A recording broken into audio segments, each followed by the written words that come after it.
47. Amel masih menatap Nanta dengan tatapan tak terbaca, sementara Nanta membawanya duduk di sofa bergabung dengan Adisti yang menatap kedua kakaknya itu dengan takut, karena Amel yang tadi berteriak kepada Nanta seolah laki-laki tersebut melakukan hal yang salah. Nanta yang menanggap gelagat tak biasa Adisti langsung menggenggam tangan adiknya yang sudah mendingin. Ia yakin pasti kalau penyebab tangan tersebut dingin bukan karena EC pada ruangan tersebut, melainkan karena keterkejutannya terhadap teriakan Amel barusan. Dengan cepat Adisti menarik tangannya dari genggaman Nanta. "Kak, jangan gila." Sentak Amel lagi melihat kelakuan kakaknya. Adisti sudah tidak nyaman untuk duduk di tempat tersebut. Ia menggigit bagian dalam bibirnya tanpa sadar. "Jangan teriak, Amel," tegur Nanta menatap Amel yang duduk di seberang mereka penuh ancaman. "Bagaimana aku tidak teriak kalau kakak, apa maksudnya kakak mengajak Adisti kencan?"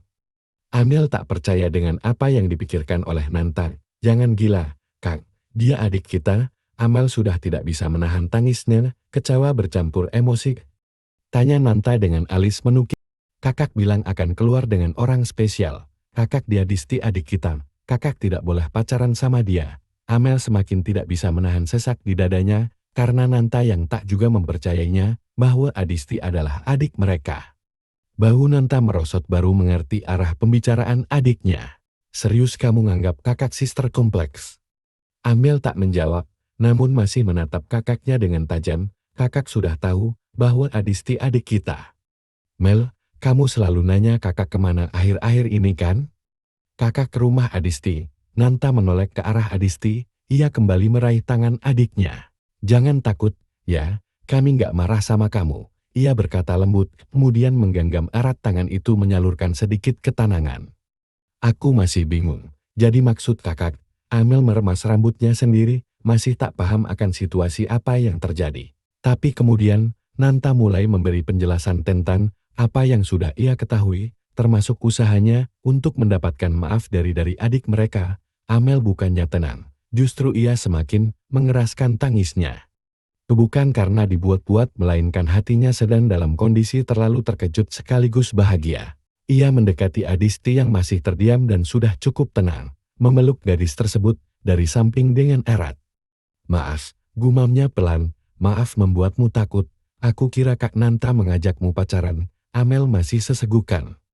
Ia menenggelamkan wajahnya di ceruk leher Adisti yang tertutupi jilbab. Sedangkan Adisti masih diam merasakan jilbabnya sudah basah, karena gadis yang memeluknya. "Maaf, untuk masa lalu yang buruk aku buat padamu. Maaf, karena telah melukaimu begitu dalam. Maaf karena membiarkanmu nangis sendirian. Maaf." Bahu Amel semakin terguncang, karena intensitas tangisnya semakin kuat. Adisti tidak bisa menahan air matanya, namun ia tetap diam pun dengan Nanta yang juga tak kuasa menahan air matanya untuk tidak mengalir. "Apa seandainya aku tidak menyumbangkan organku padamu, kalian akan tetap meminta maaf?" Tanya Adisti akhirnya. Ia sendiri tidak sadar bahwa pertanyaan itu yang akan keluar dari mulutnya untuk pertama sejak ia menginjakkan kakinya di apartemen tersebut. Nanta yang tadi sudah berdiri hendak merealisasikan niatnya untuk memasak makanan spesial untuk adik-adiknya menghentikan langkahnya mendengar pertanyaan Adisti. Amel melepaskan pelukan tersebut perlahan. Dia mengusap air matanya Adisti yang juga sama derasnya dengan air mata yang keluar dari matanya alih-alih mengusap air matanya sendiri. Sejujurnya Adisti bingung, apakah ia akan mengakui bahwa jauh sebelum ia sakit dan divonis kerusakan pada ginjalnya, ia dan juga Nanta, kakaknya, sudah mencari adik mereka tersebut diam-diam. "Aku tidak pernah menyesal sebesar ini, karena telah menelantarkan adikku sendiri, Disti. Jauh sebelum aku sakit kami mencarimu, mencari keberadaan adik kami tanpa modal apapun, karena semua tentangmu ayah." Amel menimang sejenak, kata-kata yang cocok untuk ia sampaikan kepada adiknya. "Semua tentangmu tak ada yang bersisa. Kak Nanta selalu mencari tahu tentangmu. Bahkan berita tentang penculikan Kak Nanta tak pernah terlewatkan satupun. Kami benar-benar minta maaf." Amel tetap menjelaskan, sekalipun Adisti tak mempercayainya. Adisti menyelam pada tatapan mata yang menatap kepadanya, mencari kebohongan di sana, namun tak ia temukan. Yang ada justru penyesalan dan ketulusan. Adisti mengalihkan pandangannya kepada Nanta yang masih berdiri melihat mereka. Laki-laki itu tak pernah menceritakan apapun kepadanya, selama laki-laki tersebut bahkan rutin ke rumahnya. Ia menundukkan kepala. Tangannya terangkat untuk balas memeluk Amel yang sudah lebih dulu memeluknya lagi. Ia meresapi kehangatan dan ketulusan yang dalam pelukan tersebut. Pelukan yang dulu sempat membuatnya penasaran. Pelukan yang dulu ia impikan. Beginikah rasanya? Hangat dan nyaman. Beginikah rasanya memaafkan? Lalu pelan-pelan mencoba untuk berdamai dengan masa silam yang sudah sepantasnya untuk dilupakan dan dimaafkan. Ia ingin segera pulang untuk memeluk Uminya, karena bukannya mendukung agar ia tetap memelihara sakit yang kian membuatnya tersiksa.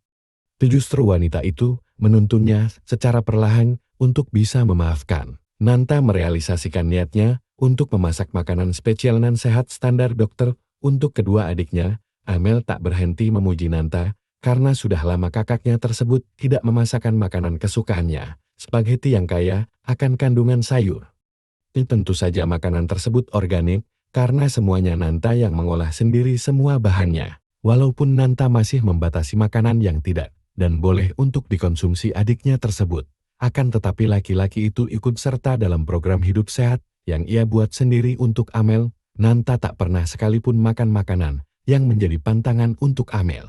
Jika itu di depan Amel, ia sesekali akan makan di luar, jika sedikit merindukan makanan-makanan berat yang menjadi pantangan untuk adiknya. Usai makan bersama dalam diam tadi, Adisti memaksa agar ia saja yang mencuci bekas makanan mereka. Tentu saja Nanta menolak keras ide tersebut. Namun laki-laki tersebut tak pernah tahu kekeras-kepalaan Adisti melebihi dirinya yang sering disebut oleh Amel sebagai orang terkeras kepala yang pernah Amel temui. Tidak pernah ia tahu betapa keras kepalanya Adisti sebelum tadi gadis itu menunjukkan wajah dingin ketika dengan lantang ia katakan bahwa Adisti tidak boleh mencuci piring. Namun gadis tersebut tidak lagi menjawabnya, melainkan lanjut membereskan piring-piring dan peralatan dapur yang kotor tanpa kata dengan wajah minim ekspresi. Akhirnya Nanta mengalah dan membiarkan Adisti melakukannya. Untuk pertama kalinya juga Amel ikut turun tangan untuk mencuci piring. Ingatkan Nanta untuk memberikan hadiah untuk Amel, karena ini pertama kalinya ia melihat gadis tersebut sepanjang hidupnya sampai sekarang.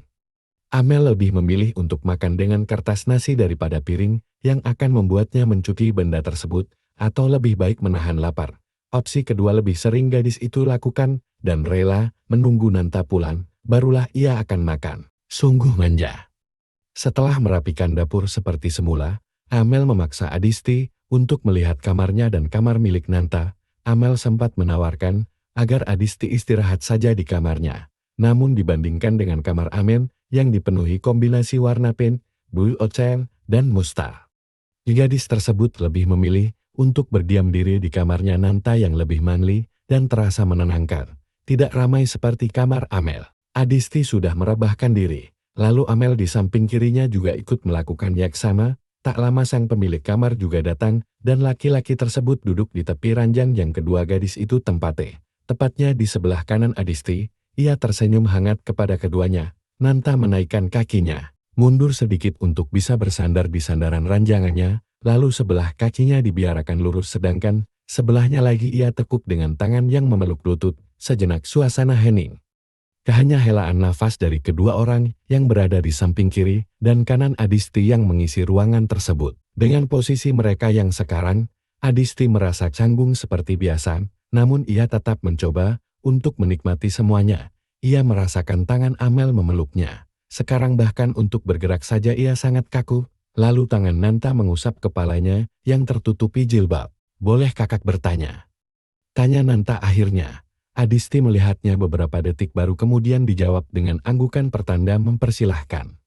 Setelah kejadian di hari anniversary ibu dan ayah, kemana kamu? Kemana ayah membawamu?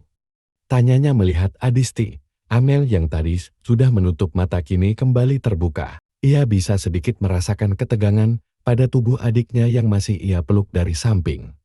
Nanta menatap Adisti yang melihatnya dengan ekspresi tak terbaca. Jika ia tidak salah ada ketakutan pada kilatan mata Adisti. Ia tak menghentikan usapan pada kepala adiknya. Jika tidak ingin cerita, tidak apa-apa, istirahatlah, kata Nanta tersenyum lembut. Sedangkan Amel memilih untuk diam dengan bertahan dengan posisi yang sama. Nanta akan turun beranjak dari ranjang tersebut agar adiknya bisa istirahat dengan tenang, namun suara Adisti selanjutnya menahannya. Ia pun kembali dengan posisi yang sama.